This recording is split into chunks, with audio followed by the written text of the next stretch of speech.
What of time and space? Everywhere and anywhere, every star that ever was. Where do you want to start?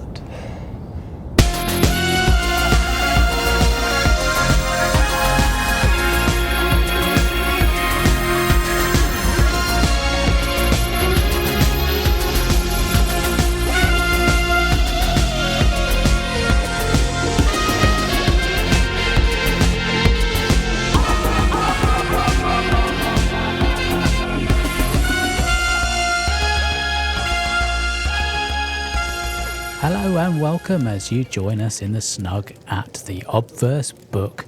We've just got a round in before you guys joined us. Ian, what are you drinking? Bit of a gin and tonic, mate. I beg your pardon? Bit of a gin and tonic. I thought you were all about your craft beers.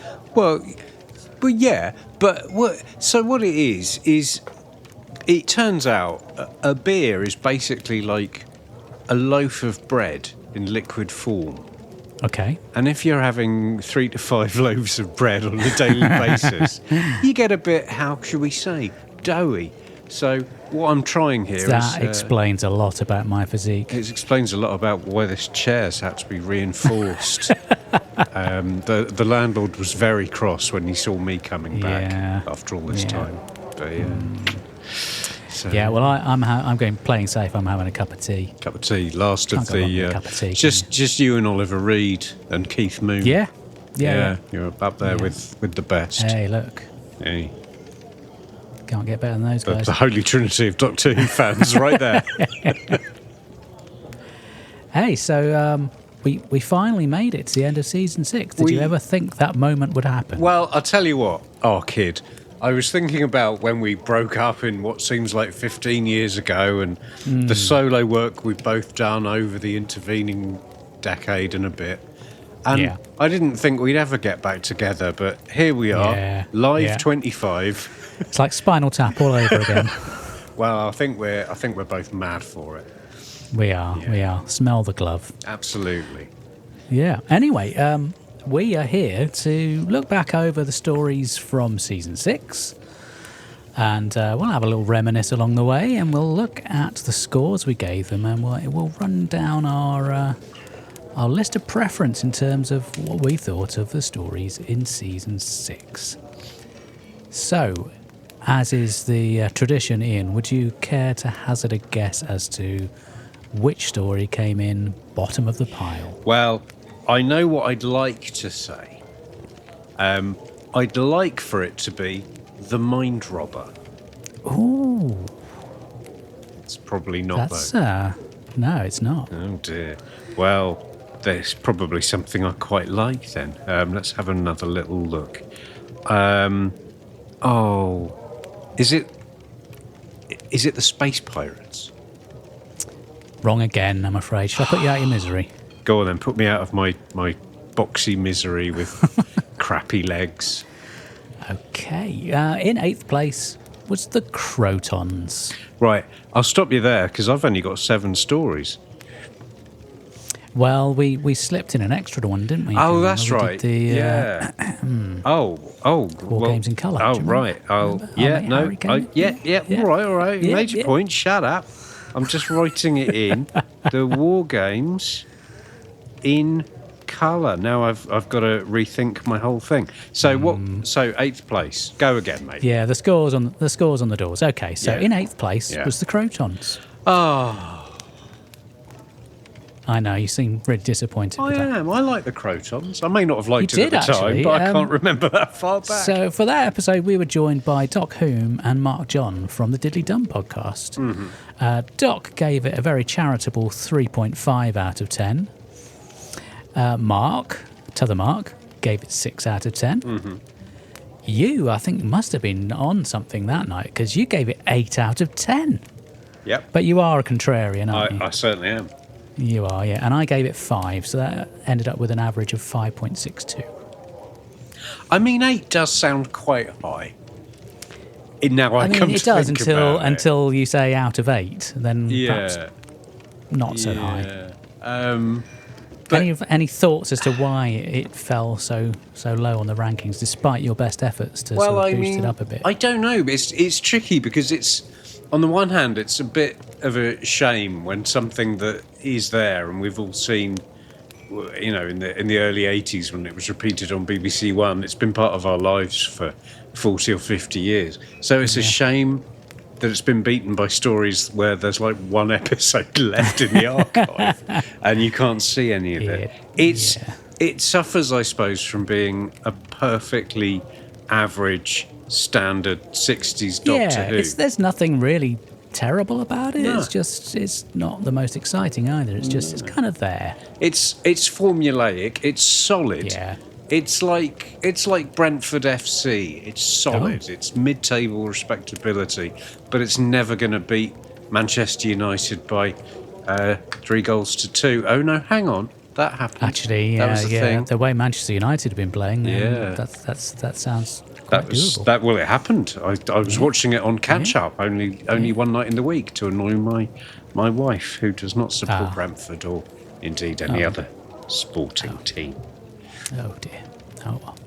Never mind. I digress. So yes, sorry, Crotons. I'm afraid you did receive the wooden spoon. I'm really sad about that. Well, if you'd given it a 10, then it would have avoided that fate. So that's my fault. Yes. So Doc Whom gives it 3.5 when we're not even allowed to do points and halves and what have you. Yes, but no, you said that. No, that's... Are we? No, I thought we had to do whole numbers. No. You mean all this time I've been living a lie? I think you've been recording too much with J.R. Southall on that other show as you're moonlighting. I mean, haven't we all? He's very, very funny about half points and things like that. He's got the word integers tattooed on his on his arse. Hasn't he? Bless him. Yeah. I mean, takes all sorts, I suppose. It certainly does. Well, I'm so upset about the Crotons that I'm just going to sit here in stunned silence while you do the next link. Well, can we move on from JR's arse and... I think we should. Yeah, can you come up with a theory as to what might be in 7th place? Bear in mind, Crotons was 8th. Okay. There is a fairly obvious answer to this one, I think, anyway. Well... Now, I think I know what it is, but I'd like it to be the Mind Robber. What have you got against the Mind Robber? It's shite. Oh, I think you're wrong, frankly. No, it's the Dominators. It's not. It is the Dominators. My God, Fraser Gregory is going to be absolutely fuming. He will be livid. I can see him now. He's sat in the northeast, clenching his fist.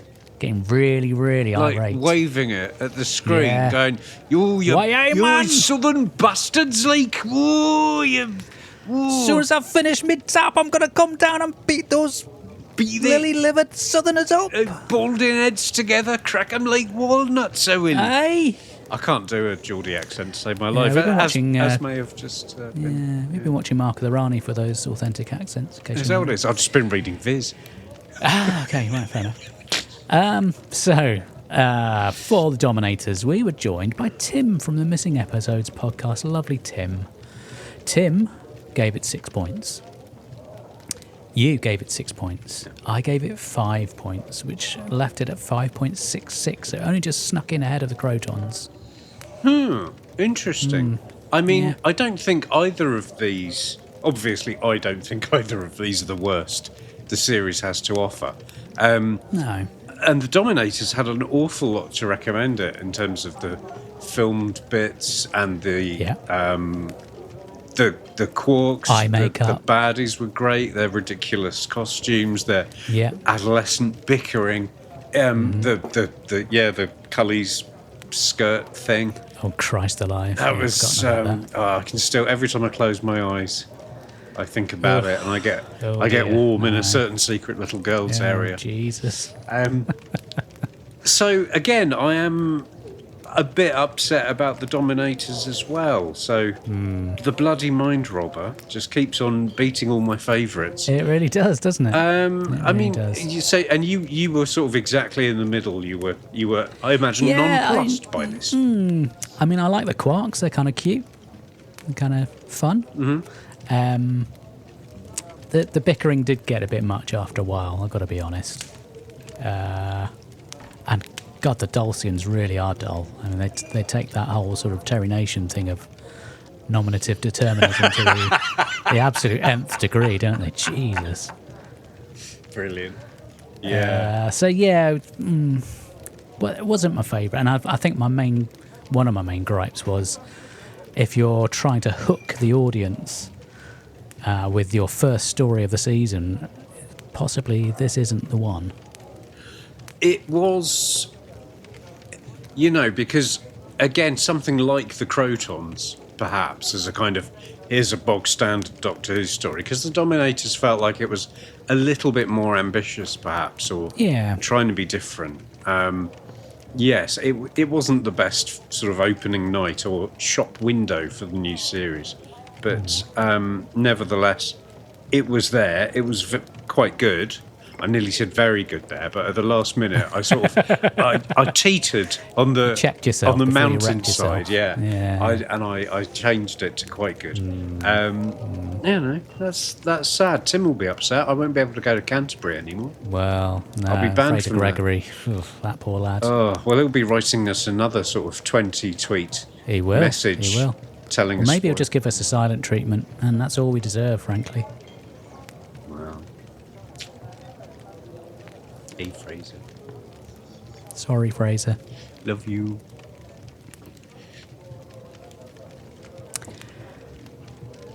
So, moving on. Let's see what you thought was 6. Is it the Mind Robber? No, Ian, it's not the flipping mind robber. Oh, right. In that case, this must be the Space Pirates. Correct. Yay! Finally, there we go. Hey. I can remember absolutely nothing about the Space Pirates. What have you got? Okay, so when we did our episode on the Space Pirates, we were joined by Kev F. Sutherland, and he took the rather unusual approach of watching the Pirate Planet instead, which was made for quite an interesting podcast. So he was the defence. He was there. He very much was. He was there to yeah. defend the Yeah. episode, and he prepared by Yeah. knowing nothing about that episode. Yeah, and that probably explains why he gave the Space Pirates 6, which is, Well, that's quite a bit higher than I thought he would. that's high for a Considering story I you've haven't never watched seen. Yeah, exactly. Well, I think he felt like he had to make sure that Robert Holmes and Patrick Troughton were kept high in the listings. Right. So that was his reason for voting the way he did. It seems like I a gave bit of a silly reason, because Troughton features in many of these stories. If He not does, all in of fact, them. all of them, yeah. I gave it 5. I am a bit of a Debbie Downer, aren't I? It's 5, 5, and 5 so far. It's You've been- if nothing else. I'm consistent. You've been underwhelmed, but you've been consistently underwhelmed, and that's a And good you, thing. as per usual, have gone absolutely nutso and given it 8. Yeah.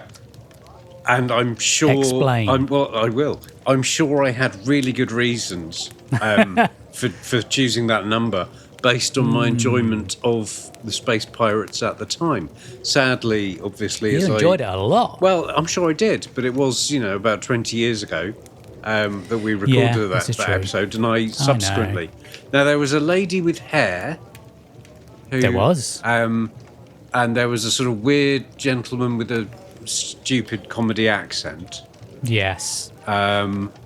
And there was quite a The nice... lady with hair's father had gone missing, hadn't he? Yes. It turned out he was just in the room round the corner. I love the way you talk to me like you're my dad and I'm a naughty sort of toddler who's just picked up something in a shop that you're not prepared to buy me. I mean, this does very much seem to be our relationship, Ian.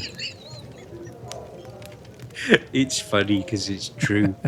Now I remember the sort of sequence where they're sort of they're trapped in this kind of cubicle thing floating in space. Maybe it's just a dead spaceship, but in my mind it was like a cube. I think it's like a porter cabin, Yeah. isn't it, in space? Yeah. And they got out of it by some very clever bit of sciencing. Kind of expect Frank Butcher to walk in at any moment.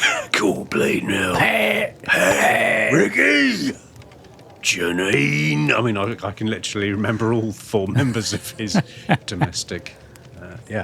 Willard! Wellard, good lord. Yes, Your Honour, I was. If you were hard watching or listening to the Space Pirates, then I think you've got to ask yourself some very serious questions.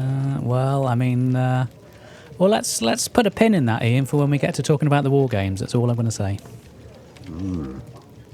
Well, war games. We're very sure. The war games is very sexy. It is in Europe. It is. Yeah, oh, yeah. what a beautiful man. Anyway, we're talking about the space I've pirates gone. now. No, I'm just having a Brayshaw moment. Now. Yeah. Okay. All right. Okay. Yeah. Eddie. I might put in like a clip of Shatem or something like that in the Yeah. background. Or just a bit of Rent a Ghost. Yeah. Yeah. Yeah. Just him going, Ethel. Or, whatever. I can't remember a fucking thing he ever said. Anyway. So that's 3 quite enjoyable, if middle-of-the-road stories defeated. Yeah. They've had their arse handed to them, They really have. and there is some real crap left in the running. So this has kind of got away from You say me. crap. I do say crap.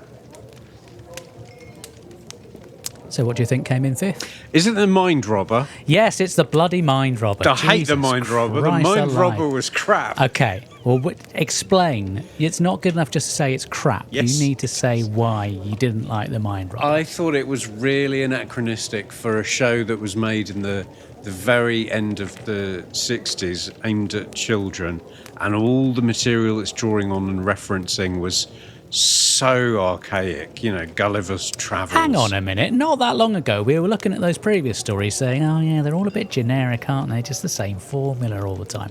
Now you've got a story that breaks that formula and does something totally different. You're like, I don't like it. No, I want the formula. I love the way it broke the formula. I just think the only thing that let it down was this kind of ridiculous kind of old man writing something for children and not even bothering to use research, just thinking what are kids like. Yeah. Billy Bunter. I bet they still love Rapunzel. I bet they love Rapunzel. We'll throw in a superhero called... Gulliver's Travels. That's still hit germane. The kids, they isn't it? love that. Yeah. Gulliver's Travels and the Order of the Phoenix. That got to number 1. That did. And it was, and things like where the kids are asking the doctor these really basic riddles that aren't even really riddles. They're just basically jokes.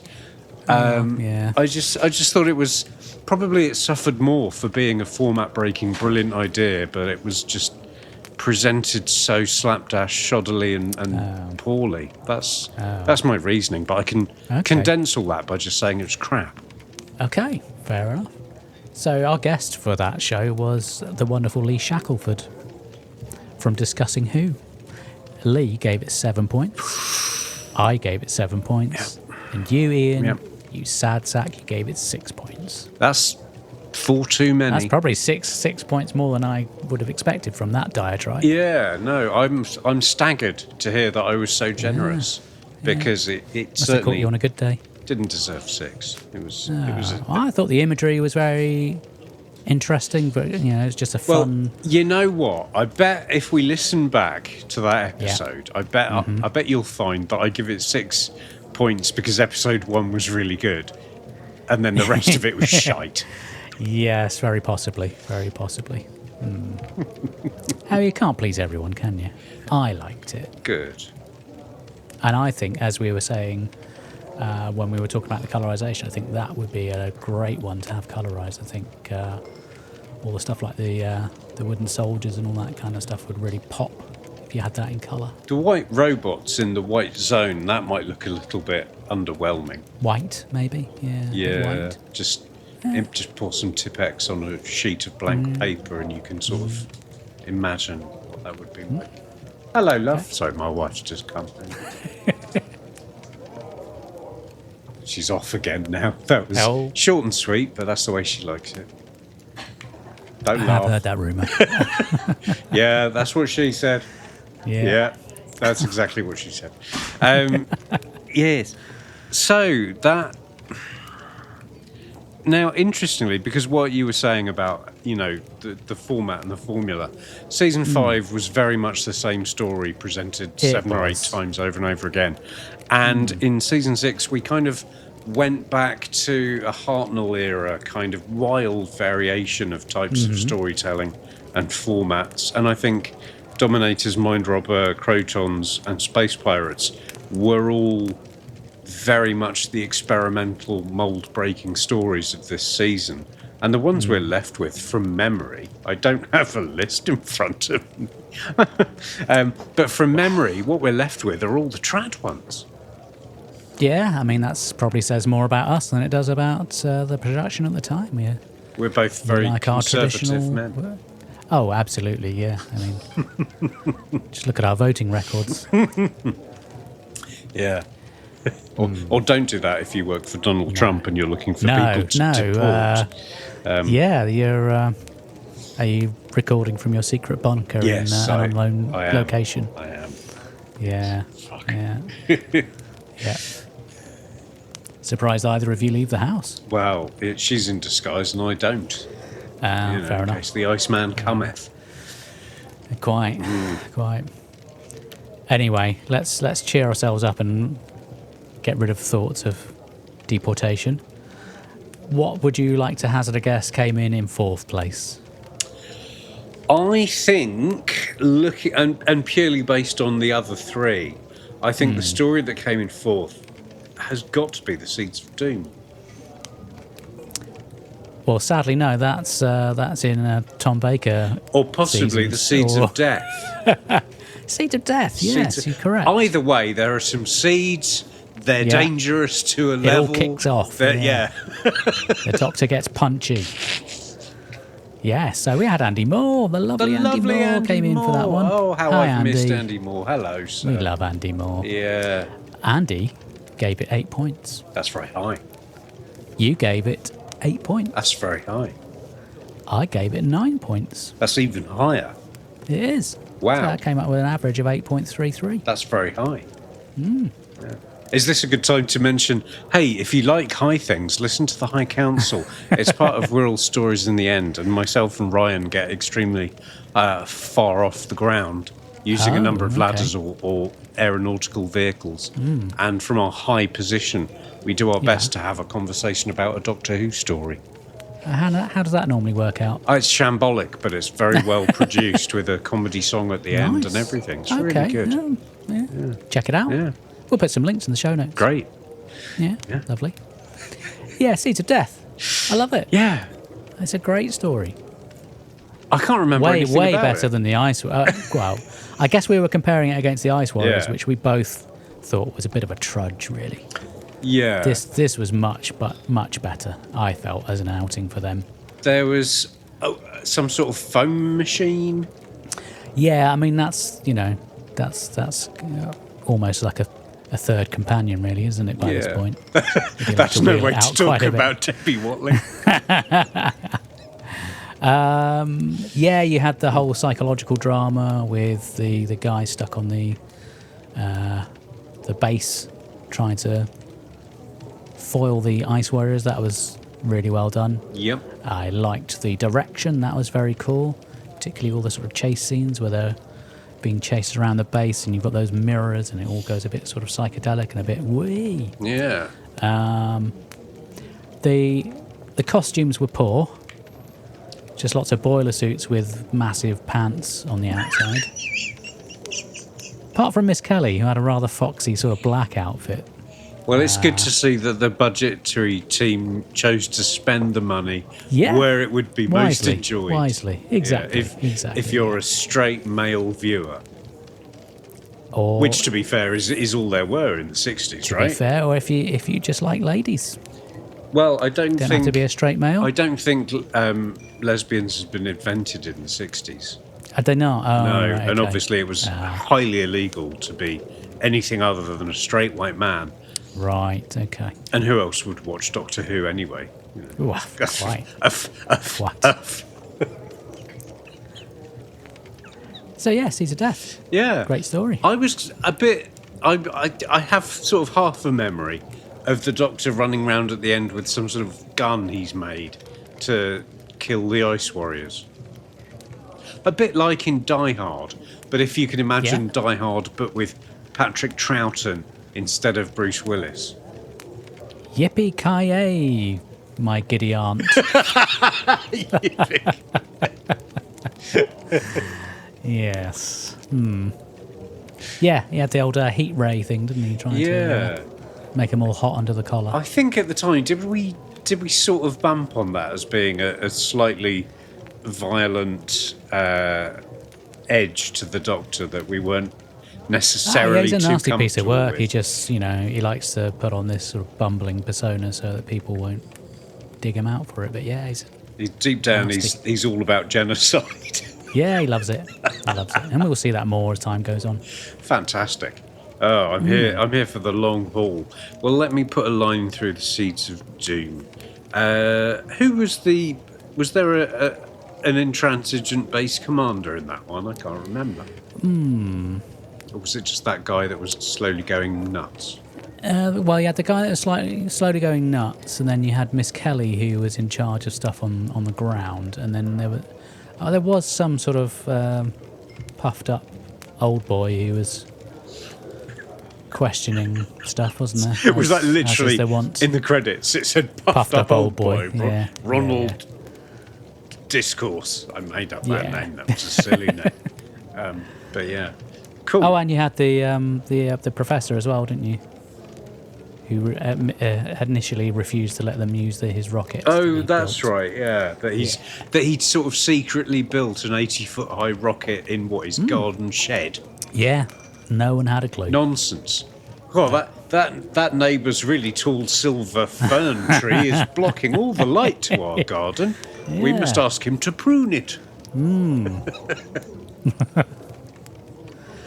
All right, so we're into the top 3. Getting into the best the season has to offer. Not just the best the season has to offer, but for many people, some of the best that Doctor Who, in its entirety, has to offer. Okay. And as such, given the 3 stories that remain, I'd be very hard pushed to try and put so much as a cigarette paper between these. But I think what I'd like to come in third would be the War Games in Colour. And you would be correct. Yeah! Come on. Very pleased with that. Slightly too pleased for what is a fairly chilled out podcast from a fictional pub where we're reviewing. What do you mean fictional? How dare you? Fictional. Oh, is it real? Is it? It's Because I didn't bring any. round next, isn't it? I didn't bring my wallet. Standard. Got me there. Busted. So, for War Games in Colour, we were joined by Harry Whitley. A god amongst men. He really is. We love Harry. We do. Harry gave it 9 points. I gave it 9 points. You gave it 10 points. That's quite high, isn't it? It is quite high. It is quite high. That's broadly, I think, because any iteration of the War Games, however you slice it, is still a version of the War Games, and the War Games is a 10. It is. I think it also helped that possibly we were all slightly coming at it from. Would it be fair to say a place of fairly low expectations? Because although we'd enjoyed the Daleks, I don't think it was really a smash hit for us in the colorization. I don't think I even watched the colorization of the Daleks. Well, certainly Harry and I had some misgivings about how that one had panned out. Yeah. But it was really well done. I think we were all just really impressed by what a great job they did, considering how much they had to take out. Yeah, I think it was astonishing that you can trim it by that percentage of the material and still have a story that makes sense, where the only casualty, and it's a big casualty, but the only real casualty is James Bree as... I know, you were gutted, weren't you? I was. I can't even remember. Oh, he's the security chief, isn't he? He is. I often get him confused with the security kitchen, but that was... I know. That's where Greg Wallace is banged up.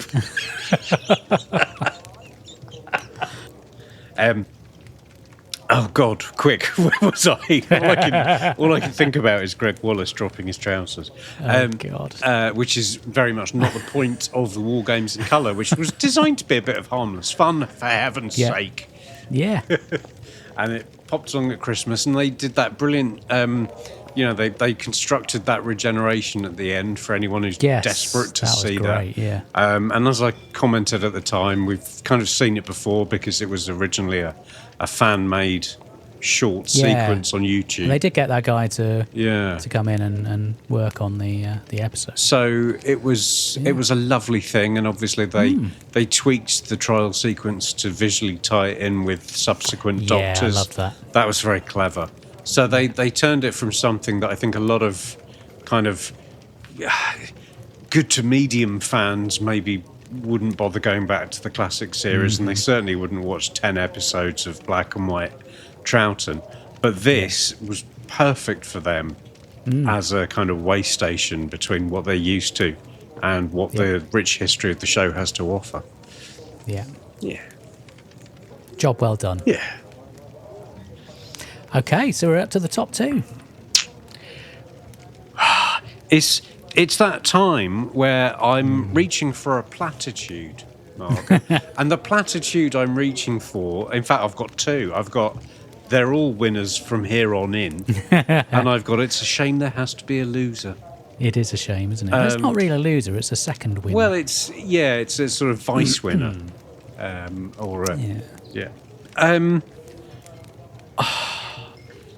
going to... I'll show you my working. Given that I never get these things right, and people always... I don't know if you've ever listened to one of Joe Ford's podcasts where he gets people to vote on things, and they go through any series of Doctor Who, and they get rid of all the good stories and vote for all the absolute shit, and the crappiest story ultimately becomes the best. I think they recently voted the Doctor's Daughter. Guest on? I did season 5. It was the most painful experience of my life. I did season 17. That was difficult. Oh, that must have been awful for you. Very difficult. Did Naimon win? It got very far, but it didn't win out in the end. Mate, what did you... I know.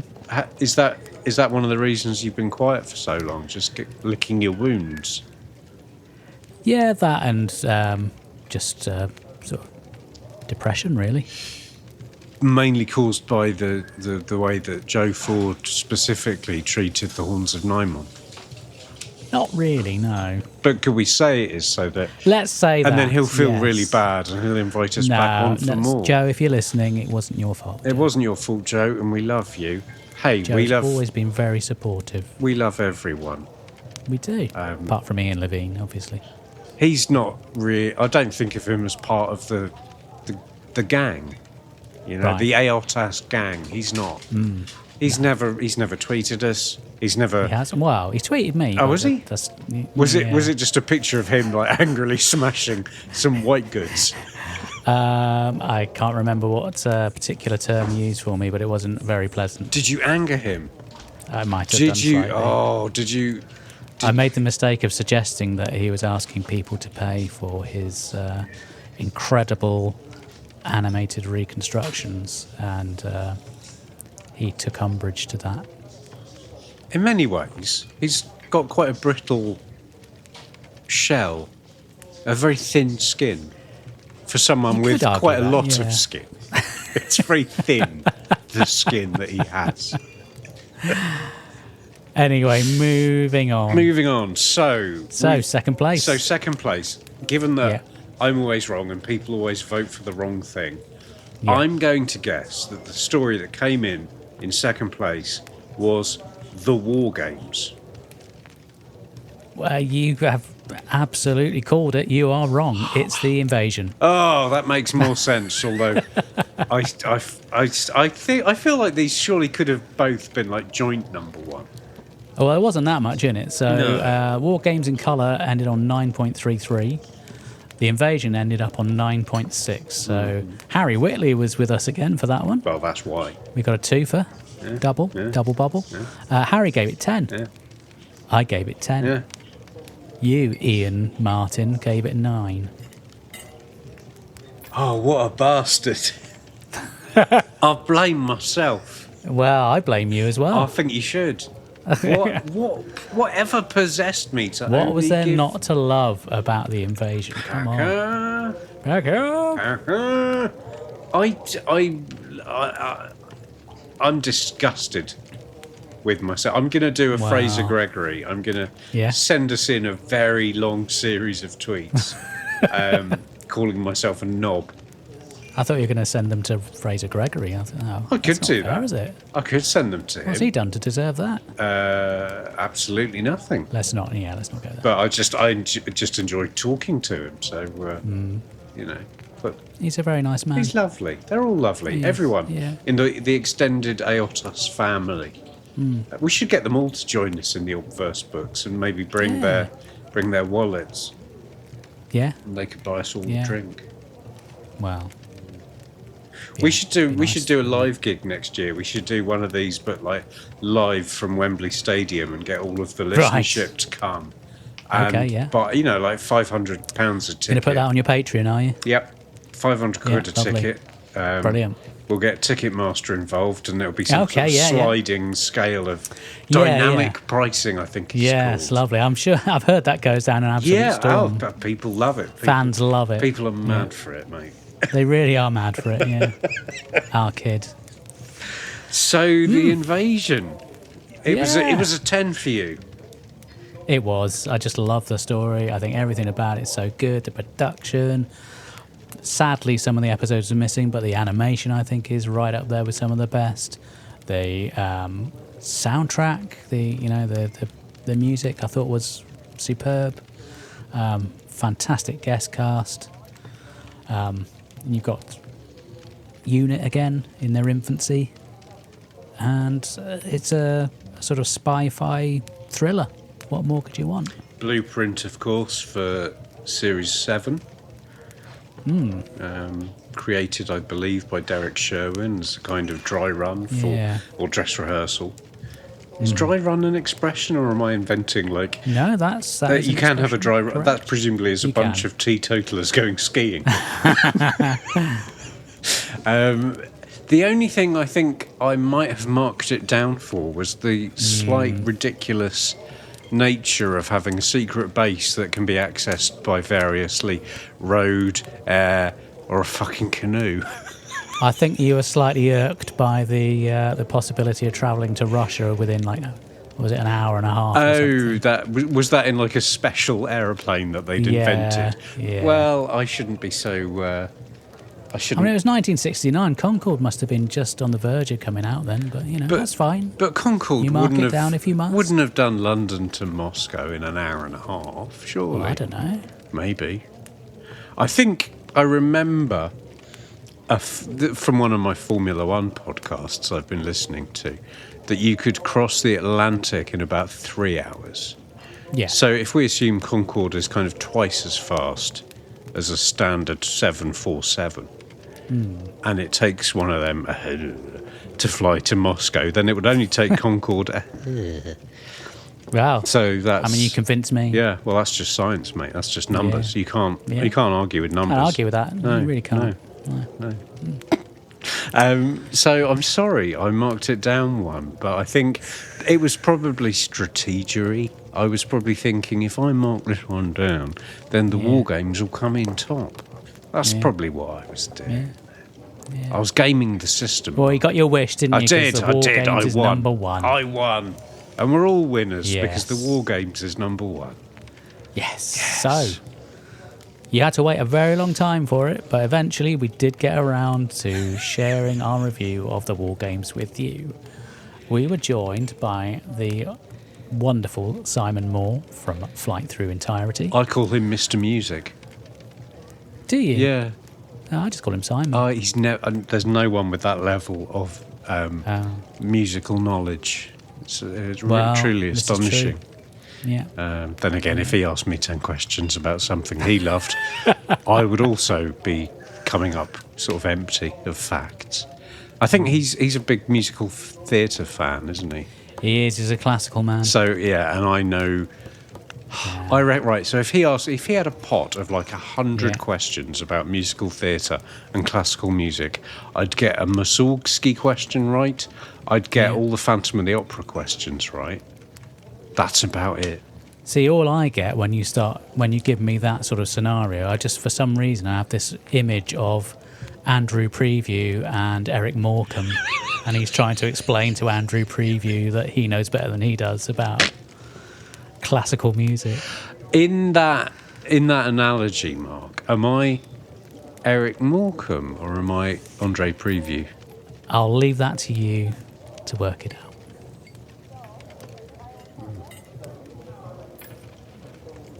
Now listen, Mush. I'm playing all the right notes, not necessarily in the right order. Classic. When are we going to do a Morecambe and Wise podcast? Well, it's only a matter of time, surely. Yeah. We could do commentary on the Intelligence Men, couldn't we? We certainly could. That would be That movie ironic. They did. Yeah. Well, yeah. The blind leading the blind to some extent. So the scores on the doors for the War Games was as follows. You gave the War Games 11 out of 10. I had no choice. You did the full Ben Schneider. Simon gave it 9.5. I gave it 9. So that ended on 9.83, so just snuck in there ahead of the Invasion. Well, this is interesting. So you, having watched the War Games, which, let's be honest, is the greatest Doctor Who story, certainly of the 60s, you felt the need to mark it down one. It is. Well, I think Simon himself said it's not the best story of the 60s. But And I'm, if I'm going to side with anyone in this argument, I'm going to side with Simon. Just putting it out there. I think we're going to have to break up again, mate. This is God. musical Well, yeah, we differences. just got back together again. This is bullshit. It's like ABBA all over again. I can't work with this tosser. Fucking tambourine. So which one are you? Are you Agnetha or Anna Frid? Are you Liam or are you Yoko? I'm Agnetha. I'm certainly War Games Agnetha because I don't believe it. How could you mark it down? How could you take away an entire 10% of its potential score? What possible reason could you have had for doing that? I'm trying to remember because it was a very long time ago we recorded. I think it did. I mean, I love it. It's a great story. Obviously, I've given it 9, which is still a very good score. I don't throw my 10s around willy-nilly like some people, I could mention. You should see what I do with my willy. Well, exactly.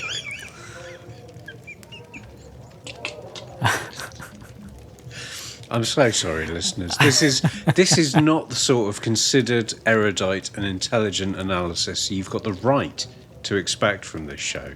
And I apologise. Yeah. That's why we have the guests on, you see. Yeah. Yeah.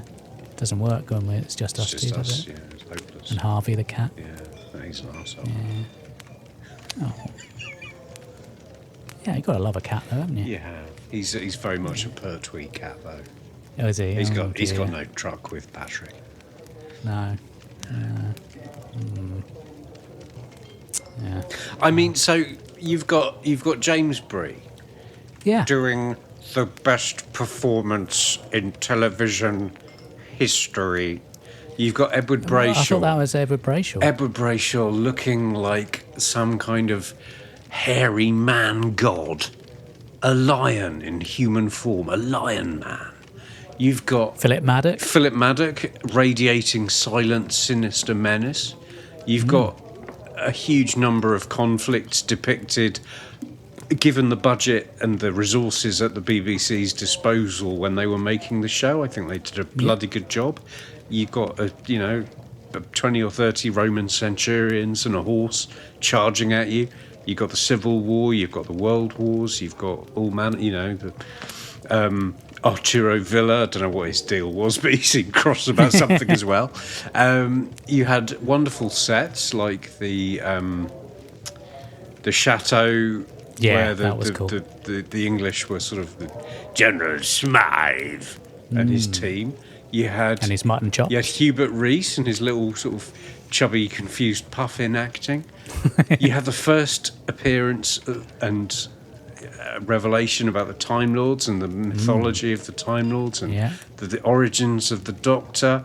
You had the side rats and the TARDIS and the all that wonderful stuff. And I said it at the time, but I'd say it again. That 10 episodes, if that was all there was from Doctor Who in the 60s, that's all you need to then go into the 70s. It was self-contained, it was glorious, and even Patrick Troughton an often grating presence for me.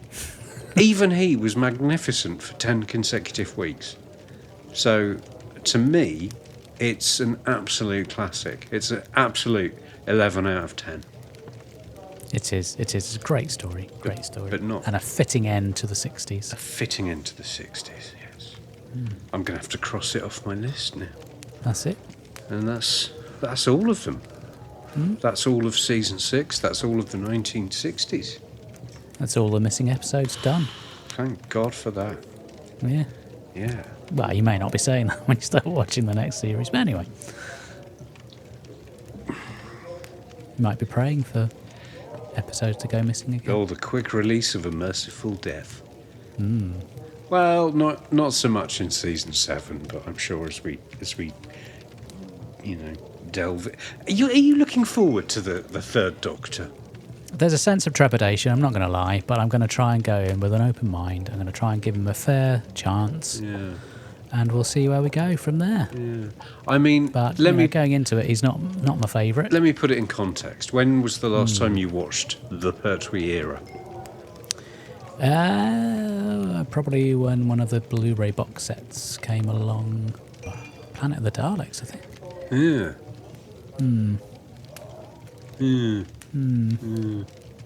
I mean, for me, he's probably the Doctor I've watched the least.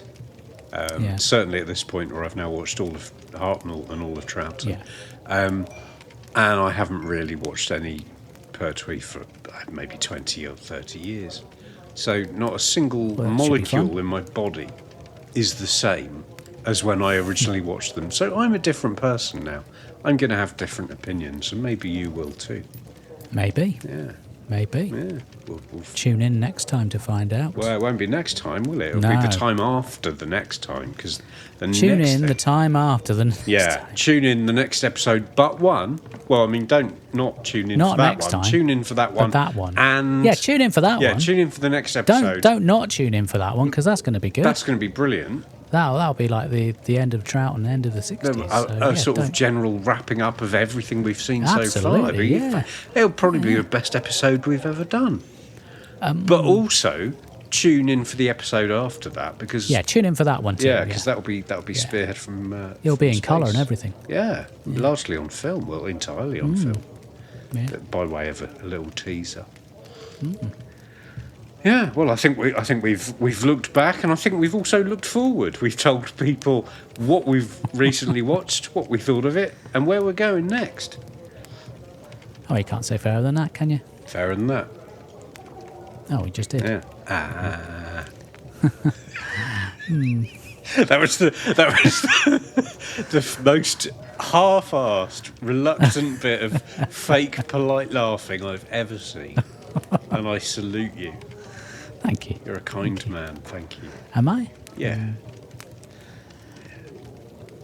As ever, it's been a pleasure chatting with you, my friend. It absolutely has. I've still got some of my drink left, but don't let that stop you going back to the bar if you want to. Okay. Well, you get that back your neck, and we'll go back to the bar, and I'll have to stump up for the next round as well. That would be fantastic. I'm probably going to need a big stiff one. Not the first time he said that, listeners. And on that bombshell, we'll see you back next time We will. for the Patrick Troughton retrospective. I can't wait. See you then. Ta-ta. Bye. Thank you for listening. If you'd like to get in touch, you can contact us at mailbagofrassilon@gmail.com. We're also on Blue Sky at aotas.bsky.social. And we're also on Facebook. Thank you to Momo Tempo for providing our theme music, and special thanks to Harry Whitley and Andy Moore.